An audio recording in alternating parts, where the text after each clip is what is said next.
Hello there guys, my name is Luke and welcome to my prediction of the National League North for the 2017-18 season. Last season I got just 2 predictions correct. It was awful. Hopefully I could do a little bit better this season, but it is such a tight league, it's so difficult to predict.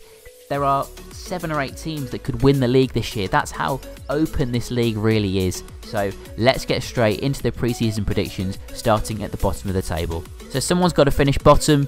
No one wants to, but I'm going to predict that it will be Leamington. They are back in the National League North after 2 seasons away. They have strengthened a little bit. Some of the signings they've made, they've brought in a couple of players from Worcester, which isn't a great sign because they were pretty poor last year. They've lost Jack Edwards, one of their really important players. He's gone to Solihull Moors, so it's going to be a season of struggle for Leamington. I think that they will finish bottom of the table in 21st. Might be a shock to some people. I'm going to go with newly relegated from the National League North, Ferriby United. They have got basically no budget. Their owners have completely cut the finances since they got to the National League the first time. The money that helped them get promoted from the National League North, that money is now completely gone. In 20th place, I'm going to go with Gainsborough Trinity. It's pretty much the same reason as North Ferriby. The signings they've made, they've signed Alex Simmons from Lincoln City, decent signing, but other than that they've not made a huge amount of signings, and the signings that they have made have not been amazing. They have lost a few players as well, so I think that after last season they only stayed up on the last day of the season. I think they will go down this year.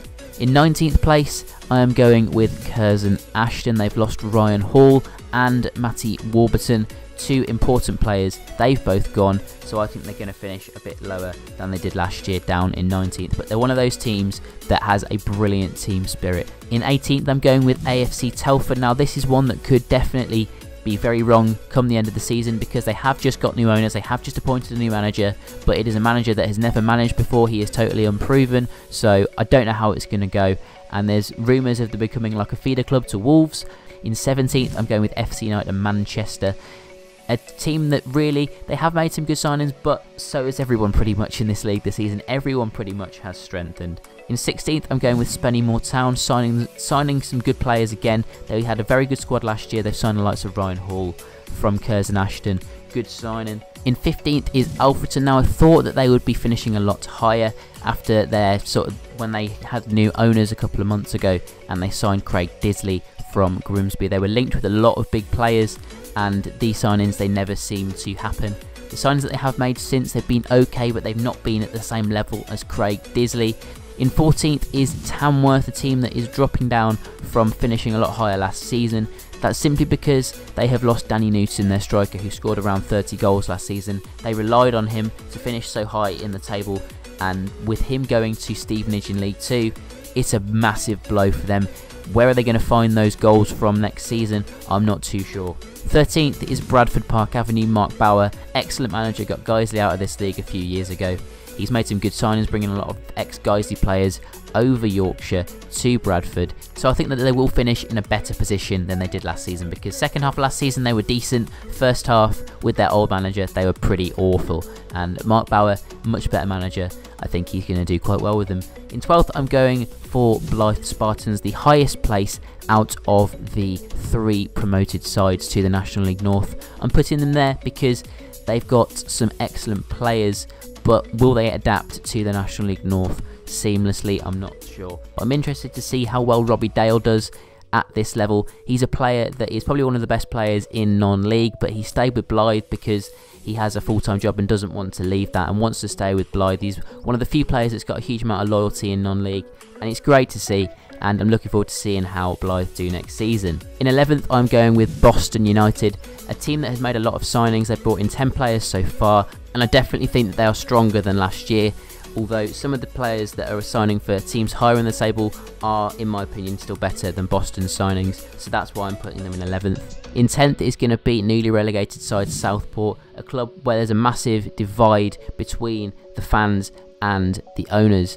There is a lot of unrest at the club, and that generally has a negative effect on the pitch no matter who you sign. They brought in Adam Dugdale, very good signing. They brought in Steve Jennings from Tranmere, another very good signing. So again, it's one of those teams, bit of an unknown quantity for me. They could do really well, they could do horrendous, they could do an Altrincham like last season and finish pretty much at the bottom, or they could end up in a title fight. I really haven't got a clue with Southport, to be honest, because it all depends on what happens off the pitch, because that could seriously damage what happens on it. In ninth, I'm going with Nuneaton Town, an improved finish from last year, but still not quite in the playoffs. Some of the signings they made this season: Brady Hickey, Alex Henshaw, Callum Ball, decent signings, particularly Hickey. Hickey's an outstanding player that's been touted as the non-league Frank Lampard. In 8th place, I'm going with Chorley. Slight drop off from last season after finishing 7th, but again, it's because everyone around them has improved their squads. Chorley haven't really lost anyone massive, but they haven't really signed any massive players yet either. Obviously, there's still time left in the transfer window, but that is where I'm putting them at this present moment. In 7th place, I'm going with my team, Kidderminster Harriers. I predicted us to finish 9th last season, and we ended up in 2nd, so I'm predicting a slightly higher finish this season. We've lost a lot of players, that's a fact, but we've signed a couple of decent ones in Liam Daly and Lee Vaughan, two really good players that should be in the National League. Also, the rest of the squad is very young. We've got Joe Ironside, who we only had for the last 2 months of last season, and we were missing a striker the whole year. We've now got a striker that can score goals at this level, so I think that we'll finish in 7th place, lower than 2nd last year, because of the rest of the teams around us strengthening and the fact that we've lost a lot of players, but I still think we will finish in the playoffs. In 6th is going to be Harrogate Town, a team with a massive budget, playing on 3G, always an advantage to the home team because they're used to it.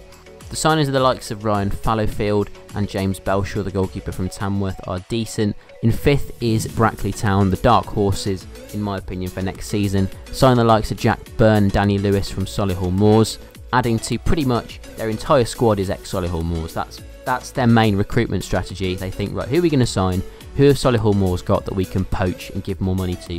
Let's go for them. And with Kevin Wilkin in charge, a manager that has won the National League North in the past with Nuneaton, I think that they will finish in 5th. In 4th, I think will be Darlington. That's where they finished last year. For them, the best business that they have done is keeping hold of all their good players. They've kept hold of Josh Gillies. They've kept hold of Mark Beck. They brought in Steve Williams from AFC Fylde. In 3rd, I think will be Stockport County. They've lost two massive players in Lewis Montrose and Danny Lloyd from last season. They're two best players, so teams are always going to struggle when they lose their best players. Will they be able to replace them properly? They've brought in Darren Stevenson, so he could become a very key signing. He was very, very good for Chorley 2 years ago. So now on to the top two. We've got York and Salford left. Who do I think is going to be in 1st and which will be 2nd? I think 2nd place will be Salford City. They brought in 10 players during May. It was absolutely insane from them. They flew out the blocks in terms of signings. Likes of Danny Livesey, Liam Hogan, Gus Mafuta, Lois Maynard. Outstanding signings. Players that should be at a higher level, that is for sure. Although, thrown in there as well, Manny Di Cerrive from Harriers. He wasn't good enough for us. We released him and they've given him a 2-year contract. So I don't really understand what's going on there. I think that they will still do very, very well. The only reason I'm putting them behind York City is because of the signings and the manager that York City have. Same reason in the National League. I think that the manager is the reason that teams win a league, because it's all about mentality coming into the end of the season, keeping their heads together, having a manager in charge that is a winner and knows how to do it. Gary Mills, he got York City out of the National League through the playoffs a few years ago into the Football League, and he's experienced success in that York dressing room. So I think that he will be looking to repeat it. They've signed Amari Morgan-Smith and Daniel Parslow on permanent contracts from Cheltenham Town. Two players that quite simply should not be in non-league. They were brilliant for Cheltenham during their promotion season 2 years ago from the National League, and now they find themselves in the National League North. They've also kept hold of John Parkin. Brilliant striker. He's going to score a lot of goals, I think. And in general, I just think that York City will be the title winners this year. They've got a massive fan base that are sticking with the club. They've sold over 1,000 season tickets. It's outstanding for them. And I think that they will win the league. So let me know in the comments, which of these do you agree with and which do you disagree with? I know there will be a lot of people who disagree with certain predictions. So let me know in the comment section down below. If you enjoyed this video, then hit that like button and subscribe. I will have the National League South prediction video uploaded very, very soon, probably tomorrow. So as always, thanks for watching.